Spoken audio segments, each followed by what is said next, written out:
Hello everyone, more episode tomorrow সকলোকে নতুন এটি ভিডিঅলৈ স্বাগতম জনাইছো। ইতিমধ্যে প্ৰায়ভাগ ডিস্ট্ৰিক্টতে প্ৰি বোৰ্ড এক্সাম বিলাক শেষ হৈছে আৰু আগৰ ভিডিঅ' কেইটাত আমি কেইবাখনো ডিস্ট্ৰিক্টৰ প্ৰি বোৰ্ডৰ সায়েন্স আৰু ম্যাথছৰ পেপাৰ সলভ কৰিছো। আজি আমি সলভ কৰিব ওলাইছো মৰিগাঁও ডিস্ট্ৰিক্টৰ ম্যাথমেটিক্সৰ পেপাৰখন। এই পেপাৰখনত তোমালোকৰ জেনেৰেল এমসিকিউ আছে 1 ৰ পৰা 32 কোৱেশ্যনলৈ, তাৰ পিছত তোমালোকৰ ট্ৰু আৰু ফলছ আছে 33 কোৱেশ্যনৰ পৰা 38 লৈ, তাৰ পিছত সিকুৱেন্সিংৰ পৰা আছে 39 Okay, 39 to hold to my sequencing, and then assertion reason question আছে 40 to 45 লৈ। গতিকে আমি এই গোটেইখিনি প্ৰশ্নই আজি এমসিকিউ পাৰ্টখিনি আমি চাবলৈ ওলাইছো। আৰু যিসকল ছাত্ৰছাত্ৰীয়ে আগৰ ভিডিঅ' কেইটা চোৱা নাই তেওঁলোকক মই অনুৰোধ কৰিম তেওঁলোকে গৈ কিনে বেলেগ বেলেগ ডিস্ট্ৰিক্টৰ যিখিনি আমি অলৰেডি সলভ কৰিছো তেওঁলোকে সেই পেপাৰ কেইখনৰ সলভ ভিডিঅ' চাব পাৰে। প্ৰথমটো প্ৰশ্ন, যদি m আৰু n দুটা অযুগ্ম মৌলিক সংখ্যা যাতে m is greater than n তেন্তে m square minus n square হ'ব। এটা সোয়া প্ৰথমতে আমি যদি কথাটোলে মন কৰো m square minus n square ইয়াক তুমি এনেকেও লিখিব পাৰা m plus n into m minus n। এটা যেহেতু আমাক কৈছে যে m আৰু n দুইটা কি হয় মৌলিক সংখ্যা হয় আৰু m টো কি হ'ব লাগিব n তকৈ ডাঙৰ হ'ব লাগিব। এটা সৰু উদাহৰণ এটা যদি আমি লৈ কিনে চাও ধৰা হল ফৰ এক্সাম্পল এটা মৌলিক সংখ্যা আমি 5 লৰো আৰু আনটো হল 3। এতিয়া আমি কি কৰিব পাৰো 5 plus 3 আৰু আনটো হ'ব তোমাৰ 5 minus 3 কৰিব পাৰো নহয় নে। 5 plus 3 কি হ'ব 8 হ'ব আৰু 5 minus 3 কি হ'ব তোমাৰ 2 হ'ব। এতিয়া ইয়াতে তুমি যেটো কথা মন কৰিব লাগিব সেই কথাটো হ'ল যে এই দুটা সংখ্যা কি আছিল অযুগ্ম সংখ্যা। এই দুটা সংখ্যা অযুগ্ম নহয় জানো। এটা দুটা অযুগ্ম সংখ্যা যদি আমি যোগ কৰো তেতিয়া হলে কি পাও এটা যুগ্ম সংখ্যা আমি পাও। ওকে, আৰু এটা অযুগ্ম সংখ্যাৰ পৰা এটা যদি আমি অযুগ্ম সংখ্যা বিয়োগ কৰো তেতিয়াও আমি কি পাও যুগ্ম সংখ্যা পাও। আৰু যুগ্ম সংখ্যা পূৰণ যুগ্ম সংখ্যা এই দুটা কি হৈ গৈ তোমাৰ যুগ্ম সংখ্যাই হ'ব। অৰ্থাৎ m plus n এটা যুগ্ম সংখ্যা, m minus n এটা যুগ্ম সংখ্যা, গতিকে যুগ্ম পূৰণ যুগ্ম কি হ'ব এটা যুগ্ম সংখ্যা আমি পাম। গতিকে option A is the correct one. Question number 2, p এটা অঋণাত্মক অখণ্ড সংখ্যা। অঋণাত্মক অখণ্ড সংখ্যা কোনবিলাকক কোৱা হয় 0 ৰ পৰা ষ্টাৰ্ট হ'ব 1 2 3 এইখিনি সংখ্যাক আমি কওঁ অঋণাত্মক অখণ্ড সংখ্যা। তেন্তে তলৰ কোনটো 5ৰ গুণিতক হ'ব। 5ৰ গুণিতক অবিয়াসলি 10p এটা 5ৰ গুণিতক হ'বই হয় নাই, লগতে +5 কি হ'ব লাগিব +5 যদি থাকে তেতিয়া হলে ই এটা 5ৰ গুণিতক হ'ব। Okay, question number 3, x is inversely proportional to y বুলি আমাক দিয়া আছে। x y হতে ব্যস্তানুপাতিক হয়, গতিকে আমি কি কৰিব পাৰো যদি ব্যস্তানুপাতিকত থাকে তেতিয়া হলে আমি লিখিব পাৰো x1 into y1 is equal to x2 into y2। ইয়াত আমি এটো x1 বুলি ধৰিম, this is y1, this is x2 আৰু এটোক আমি y2 বুলি ক'ব পাৰো। x1 ৰ মান আমাক কিমান দিয়া আছে 5 দিয়া আছে, y1 ৰ মান আমাক কিমান দিয়া আছে 20 দিয়া আছে, x2 ৰ মান হৈ গল 50 আৰু y2 টো আমি y বুলি ধৰি লওঁ। এখিনি কইলে কিমান হ'বগে 0 0 ক্যান্সেল 5 5 ক্যান্সেল অৰ্থাৎ y is equal to কি হ'বগে 2। সো y মানটো আমাৰ হাতত কি থাকিলে 2। Option C is the correct one. Question number 4. Question number 4 ইয়াতে সৰু এটা মিস্টেক হৈ থকা যেন লাগিছে। যদি এটো x square minus bx plus k হয় তেতিয়া হলে আমি আনসাৰটো মিলাব নোৱাৰো। সো ইয়াক যদি আমি ধৰি লও x square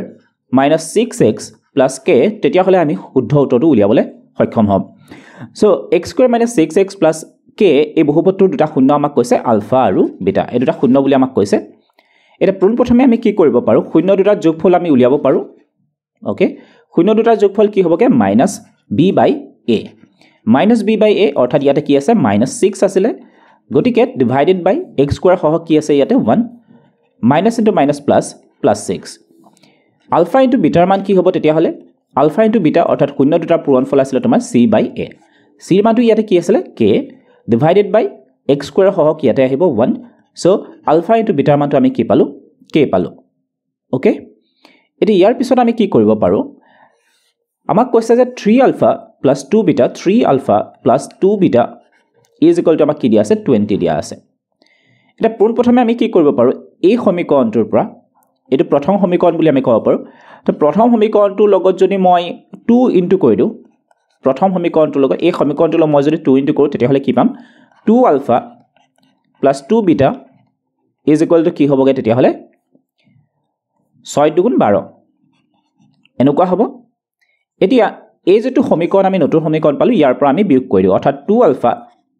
plus 2 beta is equal to 12 এইখিনি মাইনাছ কৰিলে কিমান হ'বগে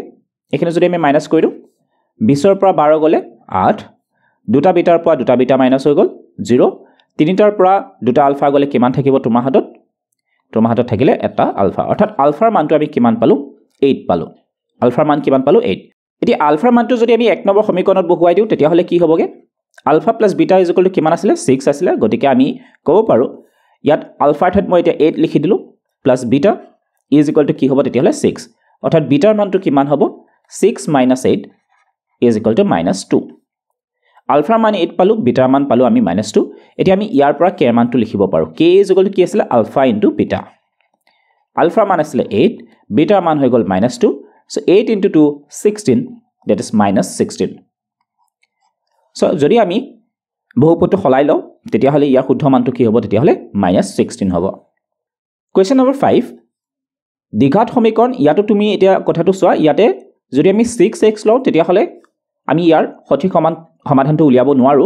গতিকে ইয়াক আমি ল'ব লাগিব ax² + bx + c = 0 ধৰি কিনা যদি আমি কৰি চাওঁ তেতিয়া হলে ইয়াৰ আমি সঠিক মানটো উলিয়াব পাৰো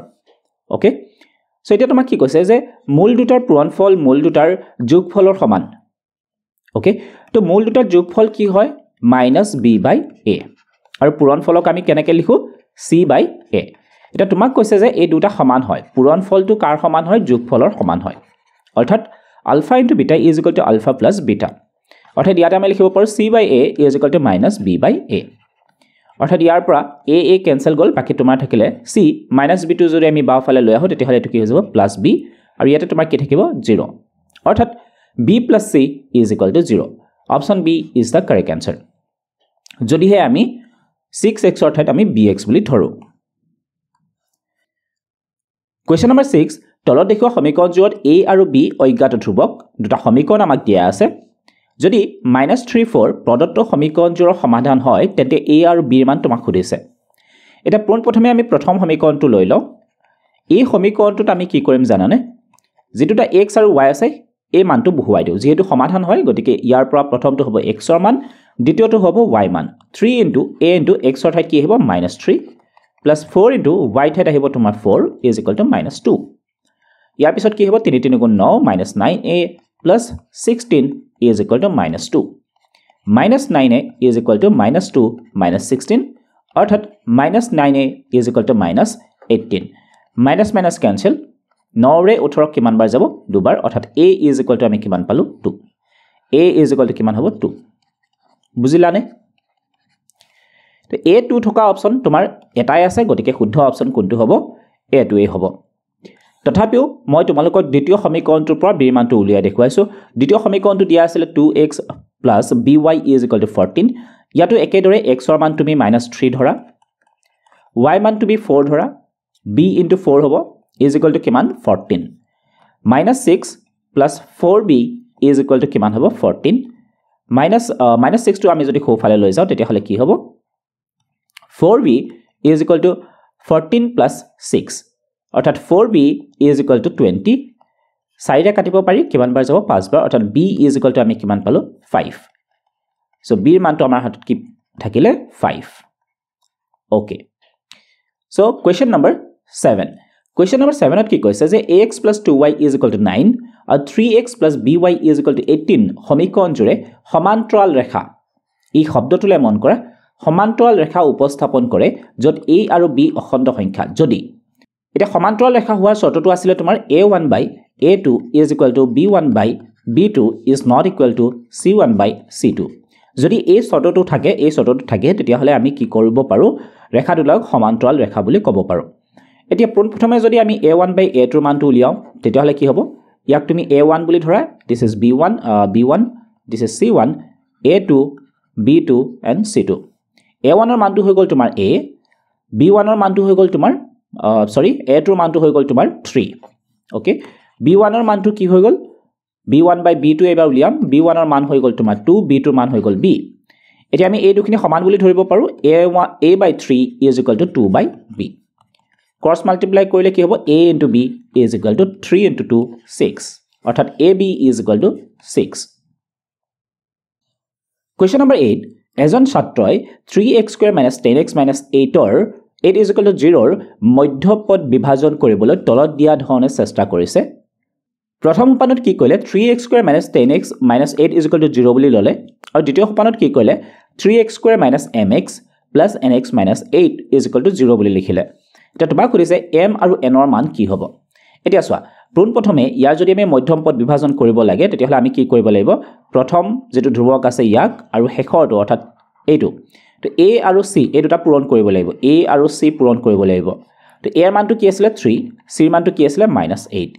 তো এই দুটা যেটো পূৰণফল এই দুটাৰ পূৰণফলক আমি দুটা উৎপাদকলে ভাঙিব লাগে এই দুটা উৎপাদকৰ পৰা যোগ বা বিয়োগ কৰিলে আমি কি কৰিব লাগিব মাজৰ পদটো পাব লাগিব অৰ্থাৎ -10 পাব লাগে এটা পূৰণ কৰিছো 8 3 গুণ কিমান হ'ব 24 তো 24 পোৱা আৰু কি দুটা সংখ্যা পূৰণ কৰিলে আমি 24 পাওঁ 12 গুণ 24 12 ৰ পৰা 2 বিয়োগ কৰিলে 10 হ'ব গতিকে এটা হ'ব 12 আনটো হ'ব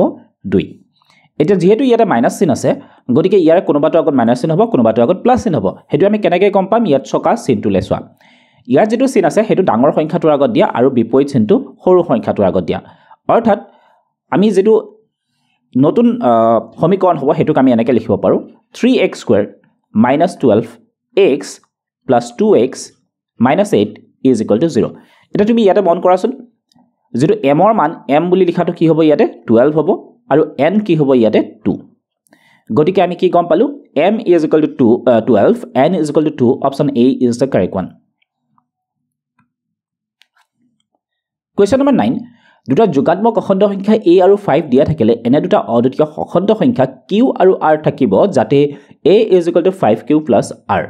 okay তো a is equal to 5q plus r যদি হয় তেতিয়াহলে যেটো r আছিল r ৰ মানটো সদায় কি হ'ব লাগিব 5তকৈ সৰু হ'ব লাগিব r ৰ মানটো কি হ'ব লাগিব 5তকৈ সৰু তো 5তকৈ সৰু হ'ব লাগিব আৰু ই শূন্যতকৈ ডাঙৰ বা শূন্যৰ সমান হ'ব পাৰে গতিকে option C is the correct one 5তকৈ সৰু শূন্যৰ সমান বা শূন্যতকৈ ডাঙৰ Question number 10 যদি cos theta is equal to 2/3 তেন্তে 2 sec square theta plus 2 tan square theta minus 7 ৰ মান আমাক লাগে এতিয়া চোৱা তোমাক দিয়া আছে cos theta ৰ মান cos theta ৰ পৰা তুমি sec theta ৰ মান লিখিব পাৰা sec theta কি হ'ব 1/cos theta অৰ্থাৎ cos theta ৰ মানটোই হ'ব আমি ভগ্নাংশটো উল্টা কৰি দিলে হ'ল এনেকুৱা নেক্সট তোমাৰ tan theta ৰ মান তুমি উলিয়াব পাৰা বা তুমি প্ৰথমতে মই এইখিনি লিখি দেখুৱাইছো 2 sec square theta plus 2 tan square theta minus 7 okay এতিয়া চোৱা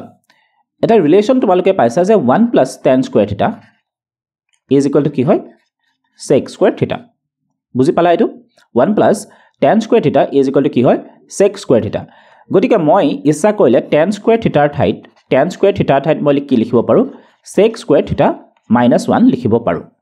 তো ইয়াতে মই কি কৰিব পাৰো sec square theta plus 2 into tan square theta ৰ ঠাইত মই এটো লিখি দিও sec square theta minus 1 minus 7 2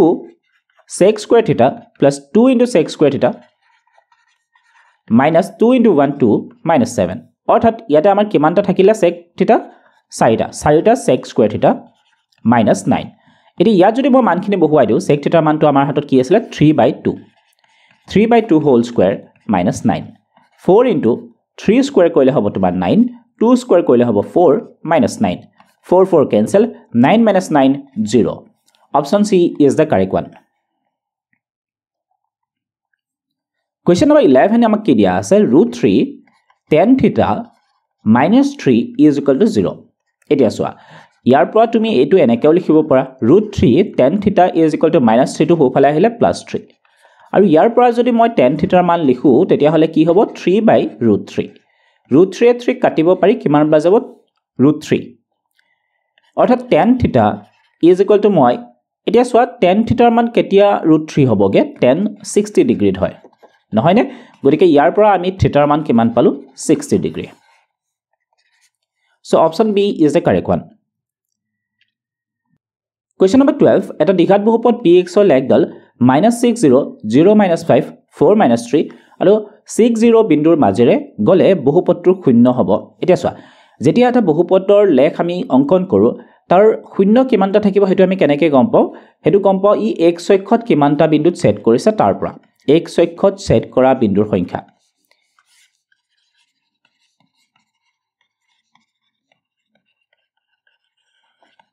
হয়নে গতিকে x অক্ষত এতিয়া কোনটো কোনটো বিন্দুৱে সেট কৰিছে x অক্ষত কেতিয়া সেট কৰিব যেতিয়া y মানটো কি হ'ব 0 অৰ্থাৎ -6 0 বিন্দুটোৱে x অক্ষত সেট কৰি আছে ঠিক একেদৰে যদি আমি মন কৰো 60 বিন্দুটোৱে কি কৰিছে তোমাৰ x অক্ষত সেট কৰি আছে গতিকে ইয়াতে আমি দুটা শূন্য পালো এটা শূন্য দুটা আমি কি কৰিম যেটোটা x ৰ মান হ'ব হেতুটাই তোমাৰ কাৰণে শূন্য হ'ব অৰ্থাৎ এটা হ'ব তোমাৰ -6 আৰু আনটো হ'ব তোমাৰ 6 গতিকে শুদ্ধ অপচন কোনটো হ'ব ডি হ'ব Question number 13 কি কৈছে যদি এটা সমান্তৰ প্ৰগতিৰ nতম পদ অৰ্থাৎ an আমি ধৰিব পাৰো 7n - 4 হিচাপে সমান্তৰ প্ৰগতিটোৰ সাধাৰণ অন্ত তোমাক সুধিছে সাধাৰণ অন্ত উলিয়াবৰ কাৰণে প্ৰথমে মই প্ৰথম পদটোৱে উলিয়াই লও জেনিবা প্ৰথম পদটো মই কেনেকৈ উলিয়াম n = 1 ধৰা প্ৰথম পদটো তুমি পাই যাবা n = 1 সো এখিনি কি হ'ব 7 * 7 7 ৰ পৰা 4 গলে 3 n = যদি আমি 2 ধৰো তেতিয়া হলে আমি দ্বিতীয় পদটো পাম অৰ্থাৎ a2 = কি হ'ব 7 * n ৰ ঠাইত লিখিম 2 - 4 7 * 2 = 14 14 ৰ পৰা যদি মই 4 বিয়োগ কৰো কিমান হ'ব 10 এতিয়া আমি d উলিয়াবৰ কাৰণে কি কৰিব লাগিব a2 - a1 দ্বিতীয় পদ আছিল তোমাৰ 10 মাইনাস প্ৰথম পদটো হৈ গল তোমাৰ 3 10 ৰ পৰা 3 গলে কিমান হ'ব 7 গতিকে শুদ্ধ অপচন কোনটো হ'ব a হ'ব Question number 14 এটা বৃত্তৰ AB আৰু CD জিয়া দুটালে পৰস্পৰক O বিন্দুত কটাকটি কৰিছে এতিয়া চোৱাচোন ইয়াতে AB হৈ গল এডাল আৰু আনডাল হল CD ইহতে পৰস্পৰে O বিন্দুত কাটিছে BOC কোণটোৰ মান তোমাক 80 ডিগ্ৰী দিয়া আছে আৰু কৈছে যে OA = OD OA মানে হল এডাল আৰু OD মানে হল এই খণ্ডটো সমান এতিয়া ইয়াতে তুমি এটা কথা ক'ব পাৰা যে এই দুটা ত্ৰিভুজ যে তুমি মন কৰিছা এই দুটা ত্ৰিভুজতে কি হ'ব এই বাহুটো আৰু এই বাহুটো সমান হৈ যাব ওকে কথাখিনি মই লিখি দিলে এনেকুৱা হ'ব চোৱা যেহেতু তুমি এটা কথা গম পাইছা যে AB = CD বুলি তোমাক দিয়া আছে AB = CD তোমাক দিয়া আছে অন্যহাতে তোমাক কৈছে যে OA = কি হয় OD হয় এতিয়া যদি মই এখিনি মাইনাস কৰি দিও AB ৰ পৰা যদি মই OA মাইনাস কৰো তেতিয়া হলে মোৰ হাতত কি থাকিব OB থাকিব আৰু CD ৰ পৰা যদি মই OD মাইনাস কৰো তেতিয়া হলে মোৰ হাতত কি থাকিব OC থাকিব অৰ্থাৎ এই খণ্ড দুটাও কি হ'ব পৰস্পৰ সমান গতিকে মই ত্ৰিভুজ দুটালে যদি মন কৰো এটা হৈ গল তোমাৰ OAD ত্ৰিভুজ আৰু আনটো হল তোমাৰ OBC ত্ৰিভুজ এই দুটা ত্ৰিভুজতে তুমি কিছু অংশ সমান বুলি দেখুৱাব পাৰা সিম্পলি এই বাহুটো আৰু এই বাহুটোৰ যেটো অনুপাত হ'ব অৰ্থাৎ তুমি ক'ব পাৰা যে OA/OB = কি হ'ব তোমাৰ OD/OC ঠিক একেদৰে ইহতৰ এই দুটা কোণটো পৰস্পৰ সমান হয় নহয় জানো DOA = কি হ'ব COB এতিয়া দুজোৰ বাহুৰ অনুপাত আৰু ইহতৰ মাজৰ কোণ দুটা কি হয় পৰস্পৰ যেহেতু সমান গতিকে আমি বাহু কোণ বাহু সাদৃশ্যৰ শৰ্ত অনুসৰি ক'ব পাৰো যে ত্ৰিভুজ দুটা কি হ'ব সদৃশ হ'ব নহয় নে ত্ৰিভুজ দুটা কি হ'ব সদৃশ সো ত্ৰিভুজ দুটা যেহেতু সদৃশ হৈ গল এতিয়া এটা উত্তৰটো আমি পাই গলো ত্ৰিভুজ দুটা সদৃশ হয় ওকে সো অপচন A আৰু অপচন B ভিতৰত হ'ব এতিয়া তুমি বিচাৰিব লাগে যে সমবাহু হ'ব নে সমদ্বিবাহু হ'ব এতিয়া চোৱা আমি জানো যে সমবাহু ত্ৰিভুজৰ প্ৰতিটো কোণৰ মান কিমান ডিগ্ৰী হয় 60 ডিগ্ৰী হয় কিন্তু ইয়াতটো এটা কোণ 80 ডিগ্ৰী আছে গতিকে এই কোণটো কিমান ডিগ্ৰী হ'ব 80 ডিগ্ৰী গতিকে ইহত দুটা কি নহয় সমবাহু ত্ৰিভুজ হ'ব নোৱাৰে গতিকে শুদ্ধ অপচন কোনটো হ'ব সমদ্বিবাহু ত্ৰিভুজ Question number 15 sin A এর মান তোমাক কি দিয়া আছে হাফ দিয়া আছে এটা তোমালোকে নিশ্চয় জানা যে sin A এর মান কেতিয়া হাফ হ'ব sin 30 ডিগ্ৰী অৰ্থাৎ A এৰ মানটো আমি ইয়াৰ পৰা কি লিখিব পাৰো 30 ডিগ্ৰী একেদৰে cos B এৰ মান আমাক কি দিয়া আছে হাফ দিয়া আছে অৰ্থাৎ cos B এৰ মান কেতিয়া হাফ হ'ব cos 60 ডিগ্ৰী অৰ্থাৎ ইয়াৰ পৰা তুমি B এৰ মান লিখিব পাৰা 60 ডিগ্ৰী এটা তোমাক খুদিছে কি A + B অৰ্থাৎ কি হ'ব 30 + 60 degree which is equal to 90 degree. Option B is the correct one. Question number 16 কি কৈছে -17 আৰু 4 - 3 সংযোগী ৰেখাখণ্ডক 2:3 অনুপাতত বিভক্ত কৰা বিন্দুটোৰ স্থানাংক বিভাজন সূত্ৰ অনুসৰি যদি আমি কৰো সূত্ৰটো কি আছিল xy = m x2 + n x1 divided by m + n আৰু আনটো হ'ব তোমাৰ my2 + ny1 divided by m + n so ইয়াক আমি প্ৰথমটোক m বুলি ধৰিম দ্বিতীয়টোক n বুলি ধৰিম ইয়াক আমি x1 this is y1 x2 y2 so ইয়াতে আমি যদি মানখিনি বহুৱাই দিও m ৰ মান হৈ গল তোমাৰ 2 x2 ৰ মান হৈ গল তোমাৰ 4 + n ৰ মান হ'ল 3 x1 ৰ মান হৈ গল তোমাৰ -1 আৰু তলত তোমাৰ আহিব 2 + 3 ইয়াতো একেদৰে হ'ব 2 ইনটু ইয়াত y2 মান আছিল -3 প্লাস n ৰ মান হৈ গ'ল তোমাৰ 3 y1 ৰ মান হৈ গ'ল তোমাৰ 7 ডিভাইডেড বাই 2 প্লাস 3 ইয়াতে কিমান হ'ব 4 দুগুণ 8 8ৰ পৰা 3 বিয়োগ আৰু এই দুটা যোগ কৰিলে হ'ব 5 -6 প্লাস 21 ডিভাইডেড বাই 5 8ৰ পৰা 3 গ'লে 5 5 বাই 5 আৰু আনটো কি হ'ব 21ৰ পৰা 6 গ'লে 15 15 বাই 5 অৰ্থাৎ 5ক 5ৰে এবাৰ 15ক 5ৰে 3 বাৰ অৰ্থাৎ 13 is the correct answer option C is the correct one এইটো তোমালোক আটাইকে এটি সুখবৰ দিবলৈ ওলাইছো পায়াছাম এপ এটা প্লে ষ্টৰত উপলব্ধ হৈ আছে তোমালোকে যদি ইচ্ছা কৰা তেতিয়াহলে এপটো প্লে ষ্টৰৰ পৰা ডাউনলোড কৰিব পাৰা এই এপটো তোমালোকে বিভিন্ন ধৰণৰ সুবিধা লাভ কৰিবা বিশেষকৈ লাইভ বা ৰেকৰ্ডেড ক্লাছৰ সুবিধা তোমালোকে পাবা আৰু ক্লাছ নোটবিলাকো থাকিব লগতে কিছু ফ্ৰী মক টেষ্টৰ ব্যৱস্থা কৰা হৈছে তাকো তোমালোকে দিব পাৰা আৰু এটা বিভিন্ন ডিস্ট্ৰিক্টত হৈ থকা প্ৰি বোৰ্ড এক্সামৰ কোৱেশ্চন পেপাৰবিলাকৰো তোমাৰ লিষ্টিং আমাৰ এপত কৰি থকা হৈছে গতিকে তোমালোকে তাৰ পৰা গৈ কিনে পেপাৰখিনি ডাউনলোড কৰি তোমালোকে নিজৰ ফালৰ পৰাও প্ৰেক্টিছ কৰিব পাৰা সো মই আশা কৰিম তোমালোকে যদি সুবিধা হয় বুলি ভাবা বা সহায়ক হয় বুলি ভাবা তোমালোকে এপটো ইনষ্টল কৰি ল'ব পাৰা Question number 17 ax cube plus bx square plus cx plus d বহুপদৰ এটা শূন্য তোমাক কৈছে 0 এটা এটা শূন্য কৈছে 0 গতিকে px 0 বুলি আমি ধৰি ল'ব পাৰো আৰু ইয়াতে যদি আমি x অৰ্থাৎ 0 পুট কৰো তেতিয়া হলে এই গোটেই বহুপদৰ মান কি হৈ যাব শূন্য অৰ্থাৎ a into 0 a into 0 গোটেইখিনি মই আৰু লিখি নাথাকো ছুটিকে লিখো চাবা a into 0 plus b into 0 plus c into 0 plus d is equal to 0 অৰ্থাৎ এই গোটেইখিনিটো 0 গতিকে তোমাৰ হাতত কি থাকিলে d is equal to 0 অৰ্থাৎ এই বহুপদটোত d ৰ মানটো কি হৈ আছে শূন্য হৈ আছে গতিকে বহুপদটোত যদি আমি d টো নাই বুলি ধৰি লও অৰ্থাৎ d ৰ মানটো যদি 0 হয় তেতিয়া হলে তুমি ইয়াক এনেকৈটো লিখিব পাৰা নহয় নে এটা ইয়াৰ পৰা যদি আমি x টো কমন লও তেতিয়া হলে ইয়াক এনেকৈ লিখিব পাৰি ax square plus bx plus c পাইনে এতিয়া চোৱা ই দ্বিঘাত আৰ্হিত নাই জানো আছে নাই দ্বিঘাত বহুপদৰ আৰ্হিত আছে এটা দ্বিঘাত বহুপদৰ ক্ষেত্ৰত শূন্য দুটা যে দুটা পূৰণফল ধৰা হল মই আলফা ইনটু বিটা যদি শূন্য বুলি ধৰি লও তেতে ইহতৰ পূৰণফলটোক আমি কেনেকৈ লিখিব পাৰো c by a শূন্য দুটা পূৰণফল কি হ'ব c by a গতিকে option B is the correct one question number 18 কি কৈছে যদি লম্ব বৃত্তাকাৰ চুঙাটাৰ বক্ৰপৃষ্ঠৰ কালি 264 লম্ব বৃত্তাকাৰ চুঙা বুলি কৈছে বক্ৰপৃষ্ঠৰ কালি ধৰা হল এটা চুঙা আছিল ইয়াৰ তোমাক কৈছে বক্ৰপৃষ্ঠৰ কালি সূত্ৰটো কি হৈ গ'ল 2 pi r h ইয়াৰ মানটো কি দি আছে 264 আয়তন 924 মিটাৰ কিউব তেন্তে লম্ব বৃত্তাকাৰ চুঙাটোৰ ব্যাস আৰু উচ্চতাৰ অনুপাত তোমাক উলিয়াব দিছে আৰু আয়তন আমাক কি দিয়া আছে আয়তনৰ সূত্ৰটো হৈ গ'ল pi r square h which is equal to 924 আমাক দিয়া আছে ওকে এই দুটা সমীকৰণৰ পৰা এটা কথা আমি এনেকৈ লিখিব পাৰো নেকি pi r square h divided by is equal to 924 divided by 264 ইয়াত যদি আমি মন কৰো pi কেনসেল কৰিব পাৰি r দুটা আছিল এটা কেনসেল কৰিব পাৰি h কেনসেল কৰিব পাৰি তো তোমাৰ হাতত থাকিলে r into বজ্ৰ পূৰণ কৰি দিয়া 264 is equal to কি হ'ব 2 into 924 সো ইয়াৰ পৰা আমি r মানটো লিখিব পাৰো r is equal to কি হ'বগে 2 into 924 divided by 264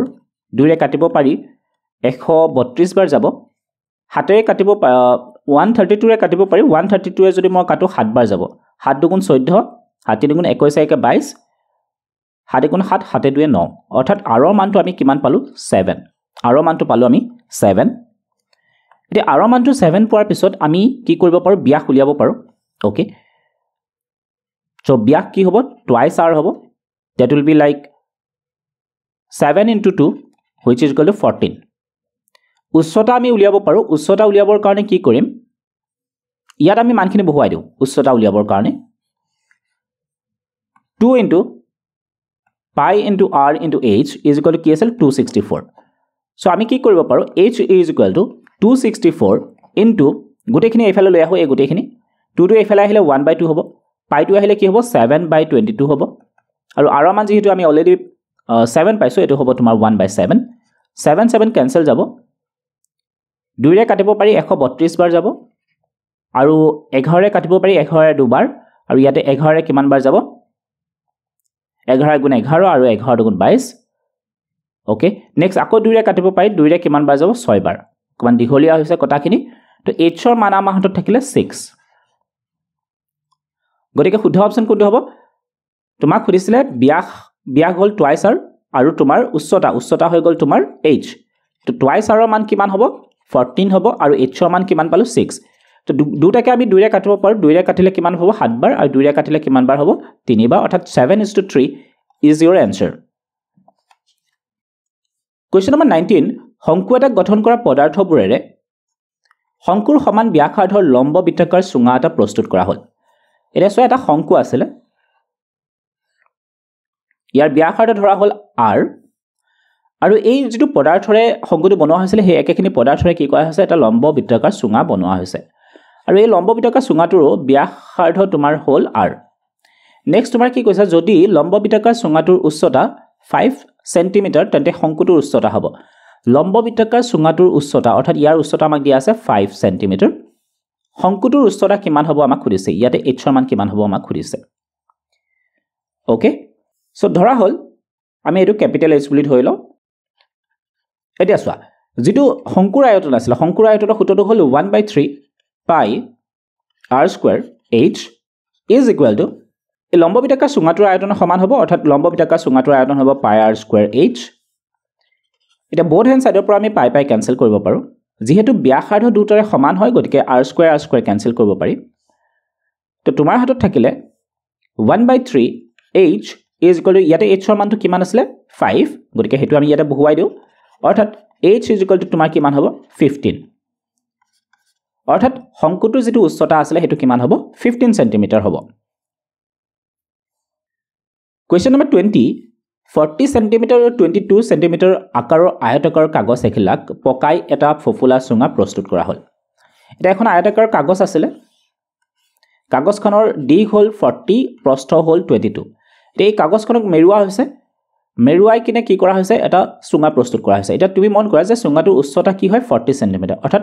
কেনেকৈ মেৰুৱা হৈছে এনেকৈ মেৰুৱা হৈছে এই 22 সেন্টিমিটাৰ যেটো দৈৰ্ঘ্য আছিল হেতুত এনেকৈ ঘুৰাই কিনে মেৰুৱা হৈছে অৰ্থাৎ এনেকুৱা হ'ব এতিয়া এই যেটো উচ্চতা হেতু হৈ গ'ল তোমাৰ 40 সেন্টিমিটাৰ আৰু ইয়াতে যেটো বৃত্তটোৰ পৰিধি হ'ব বা তুমি কবা যে চুঙাটোৰ যেটো পৰিধি হেতু তোমাৰ কিমান হৈ আছে 22 সেন্টিমিটাৰ হৈ আছে এটা ব্যাসাৰ্ধ তোমাক কিমান হ'ব খুদিছে সো আমি গম পালো যে ইয়াতে যেটো যদি আমি ধৰি লও r হয় ব্যাসাৰ্ধ তেতিয়া হলে এইটো টুৱাইস পাই r হ'ব টুৱাইস পাই r ৰ মান কিমান হয় 22 তো ইয়াৰ পৰা আমি r ৰ মানটো উলিয়াব পাৰো তো 2 ইনটু পাই মানটো ভুৱাই দিয়া 22/7 into r is equal to 22 both hand সাইডৰ পৰা আমি 22 ক্যান্সেল কৰিব পাৰো অৰ্থাৎ r ৰ মান আমাৰ হাতত কি থাকিলে ইয়াতে 2/7 হ'ব আৰু এইফালে যদি আহে এটো কি হ'ব 7/2 অৰ্থাৎ 7ক 2 ৰে হৰণ কৰিলে কিমান হ'ব 3.5 centimetre option A is the correct one Question number 21 এটা বৃত্তকলা দিয়া আছে OAB আৰু ইয়াৰ পৰিধি আমাক দেখুৱাই থৈ দিয়া হৈছে ইয়াতে বৃত্তকলা OAB ৰ পৰিধিৰ মাপ তোমাক খুদিছে এটা ইয়াৰ পৰিধি উলিয়াবৰ কাৰণে প্ৰথমে আমি গম পাব লাগিব যে এই AB চাপটো কিমান দীঘল ওকে AB চাপটো কিমান দীঘল হেতু উলিয়াবৰ কাৰণে আমি AB চাপৰ দৈৰ্ঘ্য উলিয়াবৰ কাৰণে আমি কি কৰিব লাগিব θ/360 ইনটু 2 pi r এই ফৰ্মুলাটো ইউজ কৰিব লাগিব তো ইয়াত যদি আমি ফৰ্মুলাটোত মানখিনি বহুৱাই দিও থিটা মান কিমান দিয়া আছে 60 ডিগ্ৰী দিয়া আছে divided by 360 into 2 into pi মান হৈ গ'ল তোমাৰ 22/7 r ৰ মান ইয়াতে কিমান আছে 7 তো ইয়াতে 7 বহুৱাই দিও 7 ক্যান্সেল 60 ৰে 360 কিমান বাৰ যাব 6 বাৰ 2 ৰে কাটিব পাৰি কিমান বাৰ যাব 3 বাৰ অৰ্থাৎ আমাৰ হাতত থাকিলে 22/3 এতিয়া তুমি মন কৰা যে ইয়াৰ পৰিধি লাগে পৰিধিৰ কাৰণে কি হ'ব এটাটো AB চাপটোৰ দৈৰ্ঘ্য আমাক লাগিবই দ্বিতীয়তে ইয়াৰ দৈৰ্ঘ্যটো আমাক লাগিব আৰু ইয়াৰ দৈৰ্ঘ্য আমাক লাগিব তে ইয়াৰ দৈৰ্ঘ্য আমাক দিয়া আছে 7 সেন্টিমিটাৰ ইয়াৰো কিমান হ'ব 7 হ'ব কাৰণ বৃত্তৰ ব্যাসাৰ্ধ বিলাক কি হ'ব সমান এডাল ব্যাসাৰ্ধ হয় গতিকে এই গোটেই যেটো বৃত্তকলা আছিল তাৰ পৰিধি কি হ'ব পৰিধি হ'ব তোমাৰ 7 + 7 + 22/3 অৰ্থাৎ হাতে হাতে 14 22/3 3 3 14 42 ওপৰত থাকিলে তোমাৰ 22 আৰু এখিনি যোগ কৰিলে কিমান হ'বগে 64/3 so option C is the correct one question number 22 যদি এটা বৃত্তকলা এটাৰ কালি বৃত্তটোৰ কালিৰ 18 ভাগৰ 5 অংশ হয় তেন্তে বৃত্তকলাটোৰ কোণ হ'ব তোমাক সুধিছে ওকে চোৱা যদি আমি কওঁ যে বৃত্তকলাৰ কাৰণে θ/360 ইনটু পাই r স্কয়াৰ এটো আছিল তোমালোকৰ ফৰ্মুলা এটা তোমাক কৈছে যে কোনোবা এটা কোণ থিটাৰ কাৰণে তাৰ বৃত্তকলাৰ যেটো কালি হ'ব হেতু কি হয় বৃত্তটোৰ কালিৰ 18 ভাগৰ 5 অংশ অৰ্থাৎ বৃত্তটোৰ কালি হ'ল পাই r স্কয়াৰ তাৰ কিমান হয় 18 ভাগৰ 5 অংশ হয় বুজি পালা এখিনলে এতিয়া আমি বোথ হ্যান্ড সাইডৰ পৰা কি কৰিব পাৰো এই দুখিনি মান আমি ক্যান্সেল কৰি দিব পাৰো তোমাৰ হাতত কি থাকিলে θ/360 = π/18 এটা ক্ৰস মাল্টিপ্লিকেশন যদি আমি কৰো তেতিয়া হলে কি হ'ব 18 * θ = 5 * 360 আৰু ইয়াৰ পৰা যদি আমি থিটাৰ মানটো লিখো তেতিয়া হলে কি হ'ব θ = 5 * 360 divided by 18 18 কাটিব পাৰি 36ক দুবাৰ যাব আৰু এটা শূন্য আছিল 5 * 2 = 10 অৰ্থাৎ এটো কিমান হ'ব 100 থিটাৰ মানটো তেতিয়া হলে কি আছিল 100 ডিগ্ৰী আছিল option A is the correct one question number 23 ABC ত্ৰিভুজৰ DE is parallel to BC এটা ত্ৰিভুজ আছিল ABC ইয়াত তোমাক কি কৈছে D বাহুটো BC বাহুৰ সমান্তৰাল হয় এটো BC বুলি ধৰি ললো আমি আৰু ইয়াতে এটা সমান্তৰাল বাহু আছে DE AD মান দিয়া আছে 1.5 DB মান দিয়া আছে 3 A মান দিয়া আছে 1 আৰু EC মান তুমি উলিয়াব লাগে এটা চোৱা যেহেতু এই ৰেখা দুডাল কি হয় ডি ৰেখাখণ্ডটো BC বাহুৰ পৰস্পৰ সমান্তৰাল হয় গতিকে আমি মৌলিক সমানুপাতিকতা উপপাদ্য অনুসৰি কি ক'ব পাৰো AD by DB is equal to AE by EC হয়নে যেতিয়া কোনো এটা ত্ৰিভুজৰ এটা বাহুৰ সমান্তৰালকে এডাল ৰেখাখণ্ড অঙ্কন কৰা হয় এই ৰেখাখণ্ড দুডালে কি কৰিছে বিপৰীত বাহু দুটা এই দুটা বাহু কি কৰিছে পৰস্পৰ ছেদ কৰিছে আৰু য'ত ছেদ কৰিব তাত কি হ'ব এই ৰেখাখণ্ড বিলাকৰ অনুপাত কি হয় পৰস্পৰ সমান হ'ব ইয়াত যদি আমি মানখিনি বহাই দিও AD মান আছিল 1.5 divided by তোমাৰ 3 হ'ব 1 divided by EC অৰ্থাৎ EC মানটো কি হ'ব তেতিয়া হলে EC into 1.5 is equal to 3 into 1 অৰ্থাৎ 3 divided by 1.5 so 3ক যদি আমি 1.5 হে ডিভাইড কৰো কিমান বাৰ যাব দুবাৰ অৰ্থাৎ EC মানটো হ'ব 2 cm option A is the correct one question number 24 18 AB - 3 সমান্তৰ প্ৰগতিত থাকিলে A + B মানটো মাক সুধিছে এটা আছে যেহেতু এই চাৰিটা পথ সমান্তৰ প্ৰগতিত আছে গতিকে মই ক'ব পাৰো যে A ৰ পৰা যদি মই 18 মাইনাস কৰো কি পাম আমি D মানটো পাম ওকে ঠিক একেদৰে যদি মই -3 ৰ পৰা B আগৰ পথটো মাইনাস কৰো তেতিয়াও মই D মান পাম ওকে যেহেতু D ৰ মান কিটা কি হ'ব সমান হ'ব গতিকে আমি লিখিব পাৰো A - 18 is equal to -3 - B B টো যদি আমি বাওফালে লৈ আহো প্লাস B হৈ যাব আৰু 18 টো যদি আমি সোফালে লৈ আহো প্লাস 18 হ'ব তো A plus B is equal to তেতিয়া হলে কি হ'ব 15 so option D is the correct one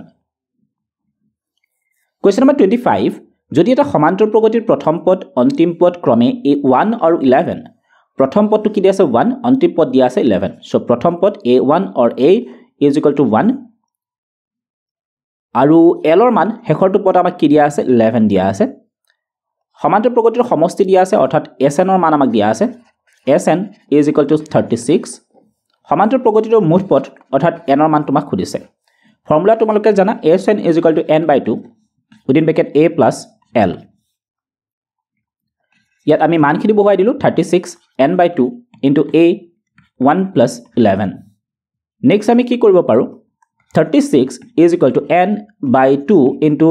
1 plus 11 কিমান হ'ব 12 দুইৰে কাটিব পাৰি 6 বাৰ অৰ্থাৎ এই 6টোৰে আকৌ কাটিব পাৰি নহয় 6 বাৰ অৰ্থাৎ n ৰ মান আমি কি পালো 6 so option B is the correct one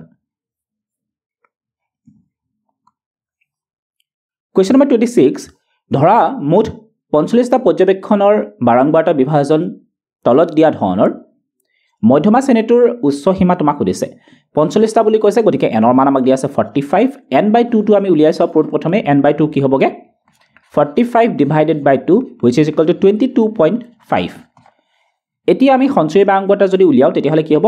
প্ৰথম CF ৰ মানটো হৈ গল তোমাৰ 5 দ্বিতীয়টো CF কি হ'বগে 9 plus 5 কিমান হ'ব ইয়াতে 14 হ'ব তাৰ পিছত 14 ৰ লগত 15 প্লাস কৰিলে কিমান হ'ব 29 অৰ্থাৎ 3 নম্বৰ যেটো শ্ৰেণী অন্তৰাল আছে তাত আমি সঞ্চয়ী বাৰংবাৰতাৰ মান পালো 29 এটা এই 29 টো 22.5 ৰ একেবাৰে ওচৰত আছে বুলি আমি ক'ব পাৰো গতিকে আমাৰ কাৰণে মধ্যমা শ্ৰেণী হ'ব 20 to 30 20 to 30 আমাৰ কাৰণে কি হ'ব মধ্যমা শ্ৰেণী এতিয়া তোমাক সুধিছিলে যে এই মধ্যমা শ্ৰেণীটোৰ উচ্চ সীমা কি হ'ব উচ্চ সীমা ইয়াতে কি আছে 30 আছে গতিকে শুদ্ধ অপচন কোনটো হ'ব সি হ'ব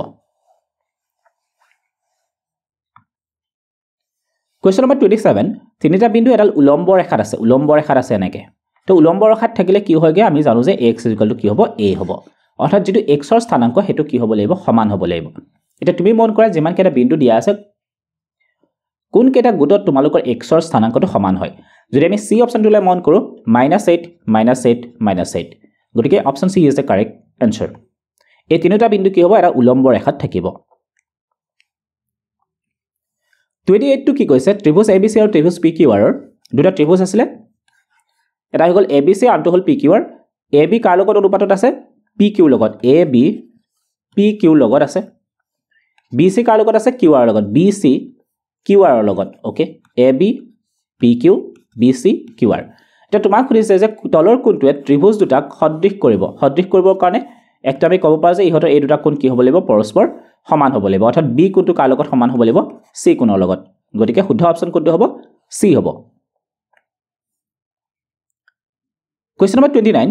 কেতবা সংখ্যা আমাক দিয়া আছে এই সংখ্যাবোৰৰ পৰা যাদৃচ্ছিকভাৱে এটা সংখ্যা ললে সংখ্যাটো অযুগ্ম হোৱাৰ সম্ভাৱিতা এটা অযুগ্ম হ'ব লাগিব গতিকে প্ৰথমে আমি চাও অযুগ্ম সংখ্যা কেইটা আছে 1 2 3 4 5 তো অযুগ্ম সংখ্যা আছে 5টা মুঠ সংখ্যা কিমানটা আছিল 9টা গতিকে যেটো সম্ভাৱিতাৰ মান হ'ব হেতু কি হ'ব 5/9 Question number 30 1 2 3 পৰা x এটা সংখ্যা 149 ৰ পৰা y এটা সংখ্যা লোৱা হল তেন্তে তোমাক খুদিছে p of xy less than 9 এতিয়া চোৱা ইয়াতে প্ৰথমে আমি কথা এটা মন কৰিব লাগিব যে সংখ্যা আমাক দিয়া আছে প্ৰথম সেটত কেইটা আছে তিনিটা দ্বিতীয় সেটত আছে তোমাৰ 149 তিনিটা এতিয়া আমি যদি এই দুটাৰ পৰা এটা সংখ্যা লও তেতিয়াহলে এনেকে গ্ৰুপ বনাব পাৰি ইয়াৰ পৰা 1 ললো ইয়াৰ পৰা আমি কি ল'ব পাৰো 1 সো 1 1 then 1 4 আহিব তাৰ পিছত কি হ'ব 1 9 আহিব মকমান দিগলিয়াকে দেখুৱাই আছো নেক্সট তোমাৰ কি হ'ব দ্বিতীয় সেটটো আমি কেনেকৈ বনাব পাৰো 2 1 2 4 2 9 কি কৈছো বুজি পাইছানে এই তিনিটাৰ পৰা এটা সংখ্যা লৈছো প্ৰথমটো এই তিনিটাৰ পৰা এটা সংখ্যা লৈছো নেক্সট আমি 3 টো ষ্টাৰ্ট কৰিব পাৰো 3 1 and then 3 4 3 9 এটা তুমি এটা কথা মন কৰিব লাগে যে এই যে গ্ৰুপ কেইটা আমি ললো এই গুটে কেইটাৰ পৰা আমি কোন দুটা সংখ্যা পূৰণ কৰিলে নটকে সৰু সংখ্যা আমি পাও তো ইয়াতে চোৱা 1 * 1 less than 9 হ'ব 4 * 4 9 * 9 এটো 9 সমান হৈ গল গতিকে আমি এই সংখ্যাটো নলও 2 * 2 4 * 8 3 * 3 4 * 12 এটো ডাঙৰ হৈ গল এটো 9 * 18 এটো ডাঙৰ হ'ব 9 * 3 = 27 এটো ডাঙৰ হ'ব টোটাল যেটো আমাৰ সেটৰ সংখ্যা আছিল হেতুত কিমানটা সেট আছিল আমাৰ হাতত 9টা সেট আছিল আৰু এই 9টা মানৰ পৰা আমাৰ কাৰণে ফেভাৰেবল মান কেইটা হ'ব 5টা গতিকে ওপৰত তোমাৰ আহিব 5 গতিকে শুদ্ধ অপচন হ'ব B 5/9 Question number 31 লম্ববিতকৰ শংকু এটাৰ ভূমি ব্যাসাৰ্ধ এটা গোলকৰ ব্যাসাৰ্ধৰ সমান এটা ভালকৈ মন কৰা এটা লম্ববিতকৰ শংকু আমাক কৈছে লম্ববিতকৰ শংকু এটা আমাৰ হাতত আছিল ইয়াৰ যেটো ব্যাসাৰ্ধ হয় ধৰি ললো r এটা গোলকৰ ব্যাসাৰ্ধৰ সমান হয় এটা গোলক আছিল ইয়াৰ ব্যাসাৰ্ধ মই ধৰি ললো r প্ৰত্যেকৰে মাপ আমাক দিয়া আছে 5 সেমি অৰ্থাৎ r ৰ মান কিমান দিয়া আছে 5 লম্ববিতকৰ শংকুটোৰ আয়তন গোলকটোৰ আয়তনৰ সমান হলে লম্ববিতকৰ শংকুটোৰ উচ্চতা তোমাক সুধিছে উচ্চতা আমি ধৰি ললো h এটা কি কৈছে ইহতৰ দুটাৰে আয়তন আমাক কি কৈছে সমান হয় বুলি কৈছে আয়তন কি হয় সমান গতিকে গোলকটোৰ আয়তন কি হ'ব প্ৰথমতে শংকুটোৰ আয়তন লিখো 1/3 pi r² h is equal to গোলকৰ আয়তনৰ সূত্ৰটো হৈ গল 4/3 pi r³ both hand side পৰা আমি 3 3 ক্যান্সেল কৰিব পাৰো pi pi ক্যান্সেল কৰিব পাৰো ইয়াতে সো r² আছে ইয়াত r কিমানটা আছে তিনিটা আছে গতিকে দুটা আমি ক্যান্সেল কৰি দিব পাৰো অৰ্থাৎ আমাৰ হাতত কি থাকিলে h is equal to 4 into r 4 into r এটি ইয়াত যদি আমি r ৰ মানটো বহুৱাই দিও r ৰ মান কিমান আছিল 5 অৰ্থাৎ 4 into 5 which is equal to কিমান হ'ব 20 আৰু শংকুটোৰ উচ্চতা কিমান আছিল 20 cm option B is the correct one 32 cos θ sin θ আৰু sin θ minus cos θ বিন্দু দুটাৰ মাজৰ দূৰত্ব দুটা বিন্দুৰ মাজৰ দূৰত্বৰ কাৰণে যেটো ফৰ্মুলা আছিল হেতু আমি কেনেকৈ লিখিব পাৰো ধৰলো এই বিন্দুটো A আৰু এই বিন্দুটো B so AB is equal to আমি দূৰত্ব সূত্ৰক ব্যৱহাৰ কৰিলে কি হ'ব x2 - x1 whole square plus y2 minus y1 whole square. So ইয়াতে আমি এটো x1 this is y1 x2 y2 আমি ধৰি লব পাৰো ইয়াত যদি আমি x2 মানটো বহুৱা কি হ'ব sin theta minus x1 মান আছিল তোমাৰ cos theta plus y2 মান ইয়াতে কি আছিল minus cos theta minus sin theta whole square. এর কোনটো সূত্ৰত পৰি আছে a minus b whole square a minus b whole square সূত্ৰত পৰি আছে গতিকে আমি লিখিব পাৰো প্ৰথমটোৰ বৰ্গ অৰ্থাৎ sin square theta plus দ্বিতীয়টোৰ বৰ্গ cos square theta minus হ'ব 2 into sin theta into cos theta. এটো a minus b whole square সূত্ৰত পৰি আছে প্ৰথমটোৰ বৰ্গ অৰ্থাৎ কি হ'ব cos square theta দ্বিতীয়টোৰ বৰ্গ sin square theta. বা তুমি ইয়াতে মই এটা কথা কৈ থৈ দিও সোৱা দুটাতে যেহেতু মাইনাস চিন আছে গতিকে আমি মাইনাসটো কমন লব পাৰো মাইনাসটো যদি কমন ললো তেতিয়াহলে এটো কি হৈ যাব স্কয়াৰ কৰিলে প্লাসত গুছি যাব গতিকে তুমি cos theta plus sin theta বুলিও ধৰিব পাৰা আৰু যদি আমি তেনেকে ধৰো তেতিয়াহলে এটো কি হ'ব cos square theta plus sin square theta plus 2 sin theta into cos theta. দে ইয়াতে মন কৰা যে minus sin theta cos theta আছে ইয়াতে plus sin theta cos theta আছে দুটা ক্যান্সেল কৰিব পাৰি এটি ইয়াতে মন কৰাচোন sin square theta দুবাৰ আছে গতিকে 2 কমন আহিব cos square theta ইয়াতো দুটা আছে গতিকে আমি 2 এটা কমন লৈ লিখিব পাৰো 2 sin square theta plus cos square theta sin square theta plus cos square theta মান তোমালোকে জানা that is 1 so গতিকে আমাৰ ভিতৰত কি থাকিলে only 2 so option B is the correct one. Question number 33 পৰা 35 হলৈ প্ৰতিটো ক্ষেত্ৰতে আমাক কি কৈছে p আৰু q দুটাকৈ উক্তি তোমাক দিয়া আছে উক্তিবোৰ সাৱধানে পঢ়া আৰু শুদ্ধ বিকল্পটো তোমাক বাছিব দিছে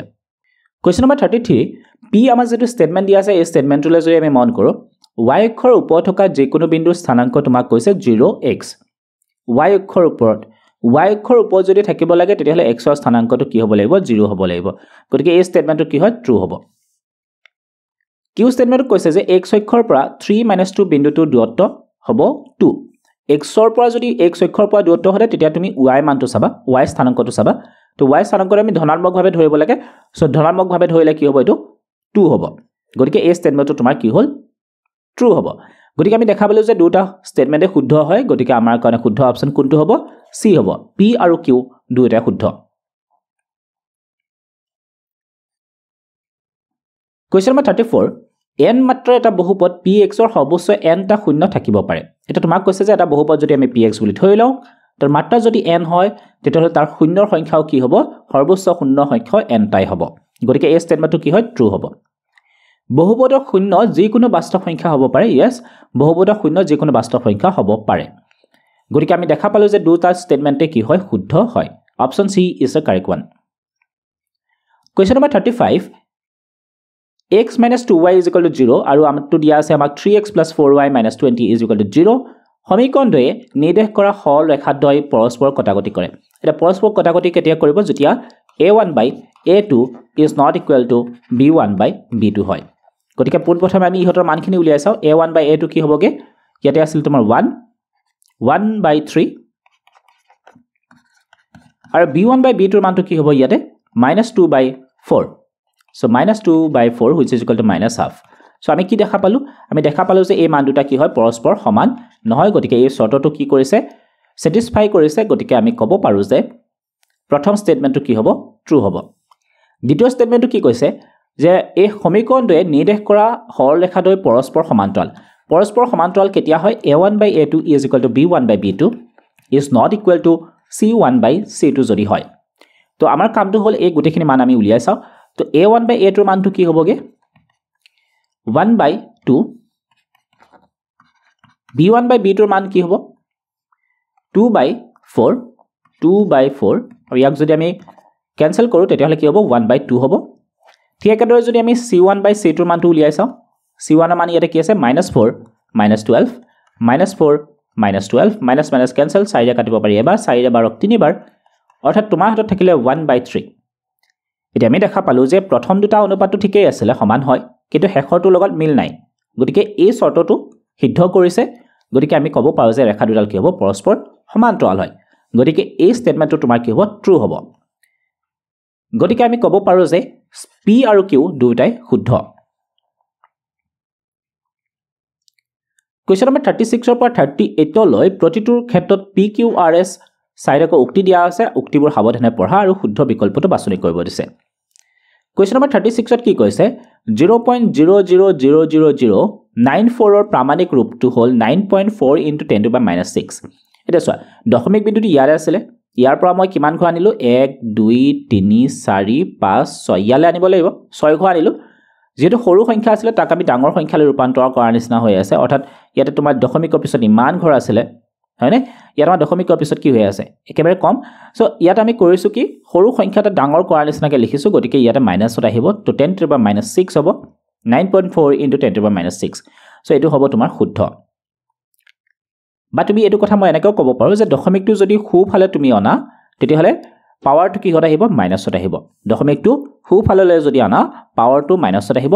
দশমিকটো যদি তুমি বাওফালে নিয়া পাৱাৰটো কি হৈ আহিব প্লাছত আহিব দ্বিতীয়তে তোমাক কি কৈছে যে -3 whole to power m + n m+1 into -3 whole to power 5 = -3 whole to power 7 ইয়াত তোমাৰ কৈছে m ৰ মান -1 যদি আমি ইয়াতে সূচকীয় বিধি ব্যৱহাৰ কৰো তুমি চোৱাচোন গোটেই কেইটাৰ বেস একে হয় নহয় জানো গোটেই কেইটাৰ বেস একে হৈ আছে তো এই দুটা যেহেতু বেস দুটা একে গতিকে ইহতৰ আমি সূচকখিনি যোগ কৰিব পাৰো অৰ্থাৎ ইয়াৰ কাৰণে মই লিখিব পাৰো m+1 + m + 5 = কি হ'ব 7 নহয় জানো পাইনে লিখিবলৈ এতি ইয়াতে তোমাৰ কি হ'ব m + 6 = 7 আৰু ইয়াৰ পৰা আমি m ৰ মানটো কি পাও 7 - 6 কৰিলে 1 হ'ব কিন্তু ইয়াতে কি লিখা আছে -1 সো -1 নহব এটো ফলস হ'ব সো আইডিয়া প্ৰথমটো স্টেটমেন্ট কিউ অৰ্থাৎ কিউ টো তোমাৰ ফলস হ'ব কিউ ফলস হোৱা ইয়াতে গোটেই কেইটা যেহেতু শুদ্ধৰ কথা কৈছে আমাক শুদ্ধ বিকল্পটো বাছনি কৰা ওকে সো মাত্ৰ PRS তোমাৰ কাৰণে শুদ্ধ হ'ব তেতিয়াহলে কিউ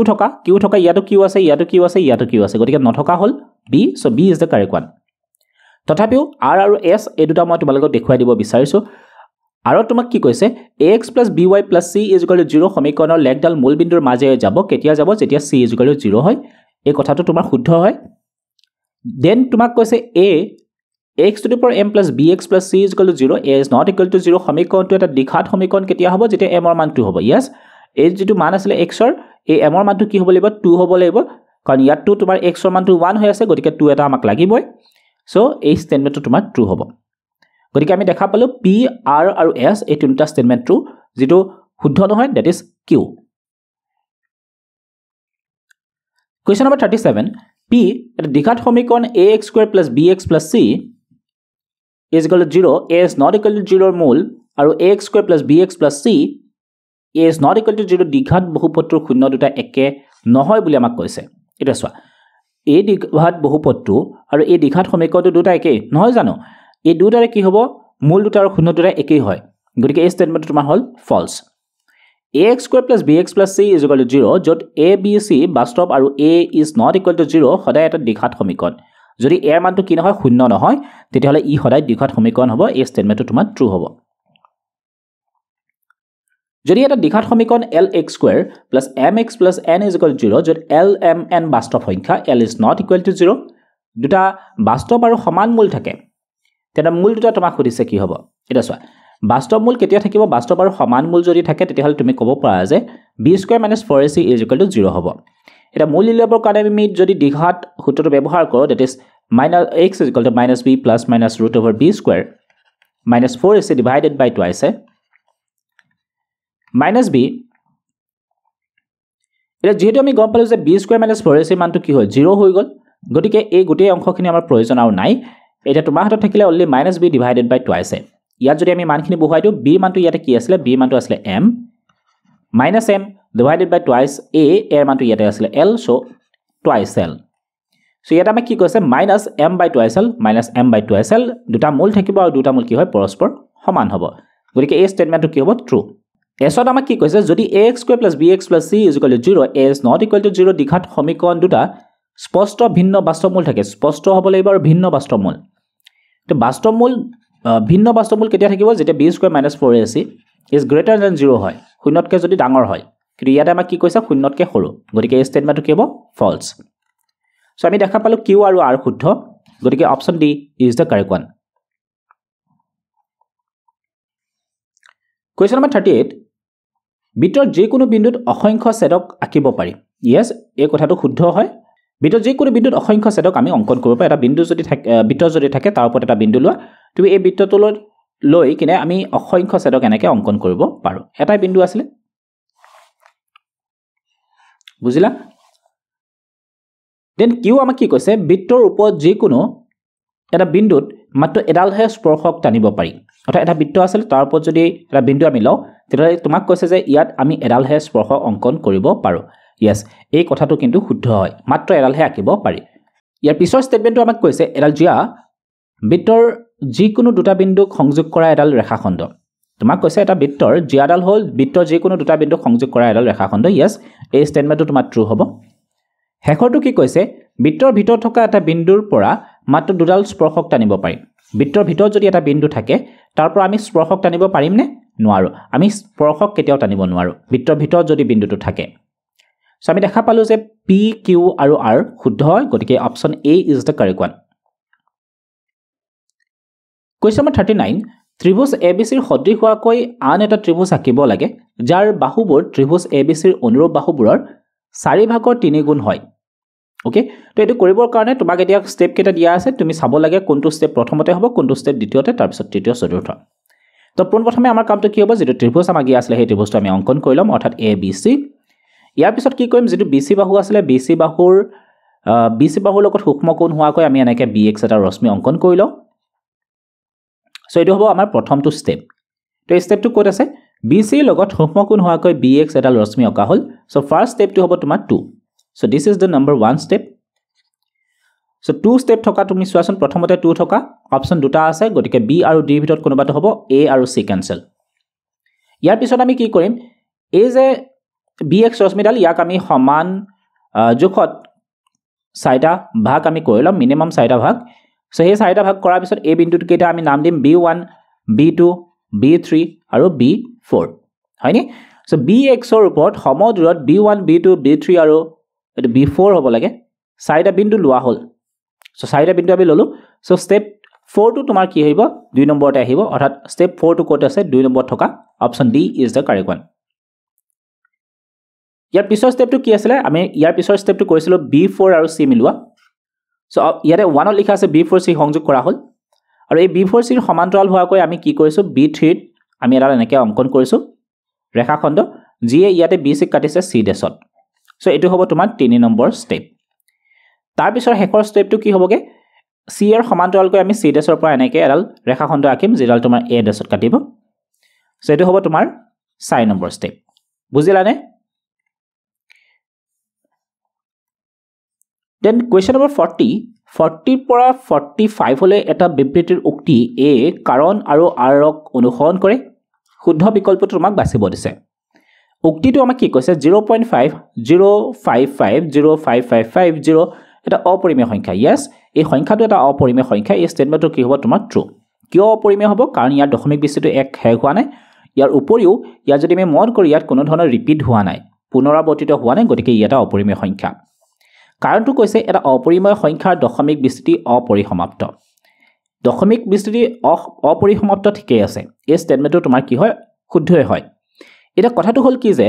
এই যে ষ্টেটমেন্ট আমি দ্বিতীয়তে যেটো কাৰণ কলে এই কাৰণটোৱে জানো ইয়াৰ সঠিক ব্যাখ্যা কৰিছে নাই কৰা কিয় কৰা নাই এই কাৰণে কৰা নাই কাৰণ এই দশমিক বিস্তৃতিৰ যদি আমি চাও এই সংখ্যাটো দশমিক বিস্তৃতিৰ চাইয়ে আমি ক'ব নোৱাৰো যে সেই সংখ্যাটো অপৰিমেয় হ'ব নে পৰিমেয় কি বুলি ক'লো মই অপৰিসমাপ্ত দশমিক বিস্তৃতি যদি থাকে তেতিয়া হলে এই সংখ্যাটো পৰিমেয় হ'ব পাৰে অপৰিমেয় হ'ব পাৰে গতিকে কেৱল আমি দশমিক বিস্তৃতি চাইয়ে ক'ব নোৱাৰো যে সংখ্যাটো কি হ'ব তোমাৰ পৰিসমাপ্ত সংখ্যাটো কি হ'ব পৰিমেয় হ'ব নে অপৰিমেয় হ'ব বুজিলানে পৰিমেয় কেতিয়া হ'ব যেতিয়া বাৰে বাৰে ৰিপিট হৈ থাকিব তেতিয়া আমি তাক পৰিমেয় বুলি ক'ম যদি ৰিপিট নহয় নন ৰিপিটিং যদি হয় তেতিয়া হলে তাক আমি কি বুলি ক'ম অপৰিমেয় সো ইয়াতে আমি দেখা পাইছো অপৰিমেয় হোৱাৰ কাৰণটো হ'ল একটো ই হেগ হোৱা নাই দ্বিতীয়তে ই কি হৈ থকা নাই ৰিপিট হৈ থকা নাই সেইকাৰণে ই অপৰিমেয় গতিকে সঠিক ব্যাখ্যা আমি হোৱা নাই বুলি ক'ব পাৰো যদি ইয়াতে লিখা থাকিলে হয় অপৰিসমাপ্ত আৰু অপুনৰাবৰ্তিত তেতিয়া আমি কল হয় শুদ্ধ ব্যাখ্যা হোৱা বুলি কোৱেশ্চন নম্বৰ 41 AB বিন্দুটোৰ মূল বিন্দুৰ পৰা দূৰত্ব কি হ'ব লাগিছিলে এইটো root over a square plus b square হ'ব লাগিছিলে কিন্তু ইয়াতে কি লিখা আছে মাইনাছ লিখা আছে b square minus a square গতিকে এই ষ্টেটমেণ্টটো তোমাৰ কি হ'ব ফলছ মূল বিন্দুৰ পৰা যেটো আমি দূৰত্ব উলিওৱাৰ কাৰণে সূত্ৰ হেতু হল তুমি x1 x2 সূত্ৰটো ব্যৱহাৰ কৰি এনেকৈ লিখিব পাৰা গতিকে এই ষ্টেটমেণ্টটো তোমাৰ ট্ৰু হয় সো আমি দেখা পালো প্ৰথমটো অশুদ্ধ দ্বিতীয়টো শুদ্ধ option D is the correct one question number 42 চিত্ৰত a = b তোমাক কৈছে a কোণটো কাৰ লগত সমান হয় b কোণৰ লগত সমান হয় a ৰ মানটো b লগত সমান হয় a খণ্ডটো কাৰ লগত সমান হয় a খণ্ডটোৰ লগত এতিয়া তোমাক কৈছে যে DE is parallel to AB হয় না নহয় তোমাক সুধিছে এটা তুমি মন কৰা যে এই দুটা কোণ যদি সমান হয় তেতিয়াহলে আমি ক'ব পাৰো যে ইয়াৰ বিপৰীত বাহু দুটা সমান হ'ব অৰ্থাৎ AC = BC নিশ্চয় হ'ব তে ইয়াৰ পৰা আকৌ কৈছে যে AD = তোমাৰ কি বুলি কৈছে EB হয় নাই যদি এই বাহু দুটা পৰস্পৰ সমান হয় এই খণ্ড দুটাও যদি পৰস্পৰ সমান হয় তেতিয়া তুমি ক'ব পাৰা যে এই খণ্ড দুটাও পৰস্পৰ সমান অৰ্থাৎ CD = CE তেতিয়াহলে কথাটো এনেকৈ ক'ব পাৰি যে এটা ত্ৰিভুজ আছিল তাত দুটা বাহু কি কৰিছে এডাল ৰেখাই সেট কৰিছে এই দুটা বাহু কি কৰিছে এডাল ৰেখাখণ্ডই সেট কৰিছে দুটা বিন্দুত D আৰু E এনেভাৱে সেট কৰিছে যাতে ইহঁতৰ বাহুৰ অনুপাতবিলাক পৰস্পৰ সমান হৈ যায় বাহুৰ অনুপাত বুলি কওঁতে চোৱা CD by AD যেটো হ'ব অনুপাত CE by EB কি হ'ব সমান হ'ব নিশ্চয় হ'ব কাৰণ এই খণ্ডটো আৰু এই খণ্ডটো যেহেতু সমান এই খণ্ডটো আৰু এই খণ্ডটো সমান গতিকে ইহঁতৰ বাহুৰ অনুপাতবিলাক কি হ'ব পৰস্পৰ সমান যেহেতু বাহুৰ অনুপাতবিলাক পৰস্পৰ সমান তুমি ক'ব পাৰা যে এই ৰেখাখণ্ডটো তৃতীয় বাহুটোৰ কি হ'ব সমান্তৰাল হ'ব সো এই ষ্টেটমেণ্টটো তোমাৰ কি হ'ব ট্ৰু কাৰণটো আমাক কি কৈছে যদি এটা ত্ৰিভুজৰ দুটা বাহুক এডাল ৰেখাই একে অনুপাতত বিভক্ত কৰে বা ভাগ কৰে তেন্তে ৰেখাডাল তৃতীয় বাহুৰ সমান্তৰাল হয় ইয়েস এটা তুমি শুদ্ধ ব্যাখ্যা হয় না নহয় ক'বৰ কাৰণে তুমি ক'ব পাৰা ইয়েস আমি ক'ব পাৰা যে এটা শুদ্ধ ব্যাখ্যা হৈছে কাৰণ এই কথাখিনি ব্যৱহাৰ কৰি আমি এই ওপৰৰ যেটো ষ্টেটমেণ্ট আছিল তাক আমি শুদ্ধ বুলি প্ৰমাণিত কৰিছিলো গতিকে option A is the correct one Question number 43 উক্তিটোত কৈছে sin 30 degree into cos 60 plus sin 60 into cos 30 ৰ মান 1 হয় ওকে সো মানখিনি যদি আমি বহুৱাই চাও sin 30 into cos 60 plus sin 60 into cos 30 sin 30 মান হল হাফ cos 60 মান হল হাফ sin 60 মান হৈ গল √3/2 cos 30 মান হৈ গল তোমাৰ √3/2 1 into 1 1 2 into 2 4 √3 into √3 3 2 into 2 4 অর্থাৎ 3 plus 1 4 divided by 4 which is equal to 1 so প্রথম স্টেটমেন্ট টু ট্ৰু দ্বিতীয় স্টেটমেন্ট তোমাক কি কৈছে sin 90 is equal to 1 sin 90 is equal to 1 হয় কিন্তু এই সঠিক ব্যাখ্যা কৰিছেনে এই মানখিনি উলিয়াবৰ কাৰণে আমি sin 90 মান ব্যৱহাৰ কৰিছো নেকি নিশ্চয় কৰা নাই গতিকে আমি শুদ্ধ ব্যাখ্যা হোৱা বুলি কমনে নকও Question number 44 যদি এটা দ্বিঘাত সমীকৰণৰ মূল নিৰ্ণয় কৰিবলৈ মধ্যপদ বিভাজন কৰা হয় ওকে সো এটা দ্বিঘাত সমীকৰণ দিয়া আছে এটো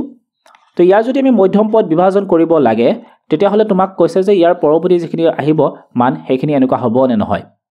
ইয়াস এখিনি কৰি চাবৰ কাৰণে আমি কি কৰিব পাৰো প্ৰথম যেটো এৰ মান আছে তাক আমি c মানটোৰ লগত পূৰণ কৰিব পাৰো অৰ্থাৎ 9 ইনটু কি হ'ব -20 বা এখিনি আমি পূৰণ নকৰাকৈ ইয়াৰ উৎপাদক কেটা উলিয়াই চাও 9 টো আমি ভাঙি লিখিব পাৰো 3 3 গুণ 9 20 টো আমি ভাঙি লিখিব পাৰো 2 2 গুণ 4 5 4 গুণ 20 এটা তুমি মিলাব লাগে যে ইহতৰ পৰা দুটা সংখ্যা আমি পাব লাগে সেই সংখ্যা দুটা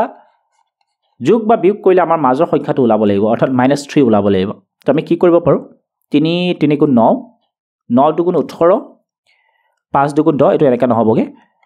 সো নেক্সট আমি ট্রাই কৰিব পাৰো 3 2 2 গুণ 4 4 3 গুণ 12 5 3 গুণ 15 ওকে সো এটা হ'ব তোমাৰ 12 আনটো হ'ব তোমাৰ 15 15 পৰা 12 বিয়োগ কৰিলে কিমান হ'ব 3 এটা যেহেতু ইয়াতে মাইনাস চিন আছে গতিকে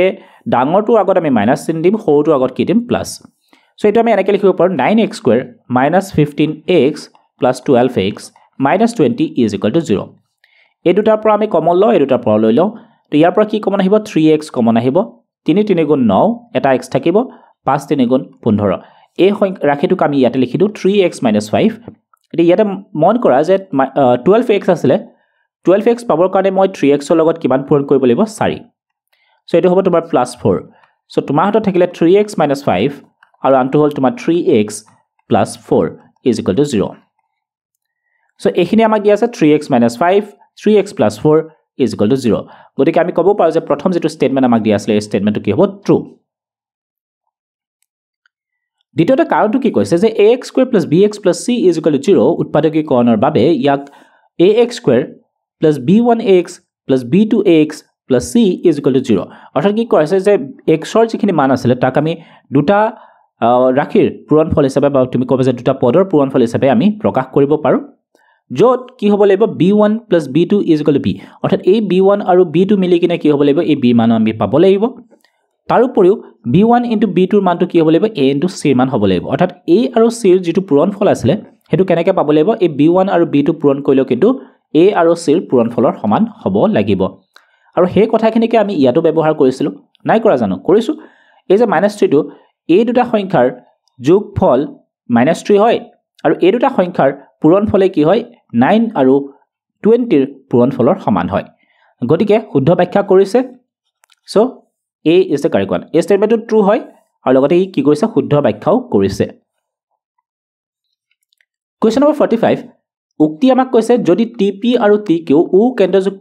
কেন্দ্ৰবিশিষ্ট বৃত্ত এটা দুডাল স্পৰ্শক এটা বৃত্ত আছিল এই বৃত্তটোৰ স্পৰ্শক দুডাল নাম দিয়া আছে TQ আৰু আনডাল হ'ল তোমাৰ TP তো ধৰাল এইটো বিন্দু T P Q আৰু কেন্দ্ৰ হৈ গ'ল তোমাৰ O POQ কোণটোৰ মান আমাক দিয়া আছে 110 ডিগ্ৰী এই কোণটোৰ মান আমাক দিয়া আছে 110 ডিগ্ৰী PTQ কোণটোৰ মান 90 ডিগ্ৰী এই কোণটোৰ মান আমাক কি বুলি কৈছে 70 degree so this is 70 degree এটা তোমাক কৈছে এইটো হয় নে নহয় আমি চাব লাগে কিয়াত আমি এটা কথা ব্যৱহাৰ কৰিব পাৰো হেতু হ'ল যে আমি জানো যে যিবিলাক স্পৰ্শক হয় স্পৰ্শক বিলাকে কি হয় ব্যাসাৰ্ধৰ লগত স্পৰ্শ বিন্দুত কি হৈ থাকে লম্ব হৈ থাকে ইয়াতো লম্ব হৈ আছে অৰ্থাৎ এই কোণটোৰ মান 90 ডিগ্ৰী এই কোণটোৰ মানো কি হয় 90 এটা যেহেতু PTQO এটা কি হয় চতুৰ্ভুজ আৰু চতুৰ্ভুজৰ গোটেইকেইটা কোণৰ যোগফল কিমান হয় 360 ডিগ্ৰী এই দুটাটো 90 থাকিলে তোমাৰ 180 ডিগ্ৰী গতিকে এই দুটা মিলি কিনেও কি হ'ব লাগিব 180 ডিগ্ৰী হ'ব লাগিব গতিকে ইয়াৰ যদি মান 110 ডিগ্ৰী হয় তেতিয়াহলে ইয়াৰ মান কি হ'ব 70 সো এটো ঠিকে মিলি আছে গতিকে প্ৰথম স্টেটমেন্টটো আমি ক'ব পাৰো ট্ৰু হয় দ্বিতীয়তে কি কৈছে বৃত্তত যিকোনো বিন্দুত টনা স্পৰ্শ বিন্দুৰে যোৱা ব্যাসাৰ্ধৰ লম্ব অৰ্থাৎ মই এইখিনি যে ক'লো 90 ডিগ্ৰী কিয় হয় 90 ডিগ্ৰী এই কাৰণে হয় যে যিডাল স্পৰ্শক আছিল এই স্পৰ্শ বিন্দুটোত ব্যাসাৰ্ধৰ হৈতে কি হৈ থাকে লম্ব হৈ থাকে আৰু সেই কাৰণে এই কোণটোৰ মান আমি কিমান ডিগ্ৰী বুলি ধৰিছিলো 90 ডিগ্ৰী বুলি ধৰিছিলো 90 ডিগ্ৰী বুলি ধৰিছিলো গতিকে এই স্টেটমেন্ট তোমাৰ কি হ'ব ট্ৰু আৰু ই শুদ্ধ ব্যাখ্যা কৰিছে নে শুদ্ধ ব্যাখ্যা কৰিছে নাই কৰিছে কাৰণ এই দুটা কোণ 90 ডিগ্ৰী পোৱাৰ কাৰণেহে আমি ইয়াৰ মানটো আমি 70 পালো সো আমি ক'ব পাৰো যে শুদ্ধ ব্যাখ্যা হৈছে গতিকে option A is the correct one এতিয়ালে আমি MCQ পাৰ্টখিনি সলভ কৰিলো ইয়া পৰৱৰ্তী খণ্ডত যদি তোমালোকক সমাধান লাগে তেতিয়াহলে তোমালোকে কমেন্ট বক্সত লিখিব পাৰা যদি সময় সুবিধা হয় তেতিয়াহলে নিশ্চয় আমি পৰৱৰ্তী খণ্ডৰ সমাধান তোমালোকৰ কাৰণে আগবঢ়াম আৰু এইখিনিতে আকৌ এবাৰ অনুৰোধ কৰিব বিচাৰো তোমালোকে যদি পাই আছে এপটো ইনষ্টল কৰা নাই তেতিয়াহলে ইনষ্টল কৰি ল'ব পাৰা তাত বিভিন্ন ধৰণৰ লাইভ ক্লাছ আৰু ৰেকৰ্ডেড ক্লাছৰ সুবিধাৰ লগতে ক্লাছ নোটৰো তোমালোকৰ কাৰণে এভেইলেবল কৰোৱা আছে আৰু লগতে তোমালোকে ফ্ৰী মক টেষ্টটো দি থাকিব পাৰিবা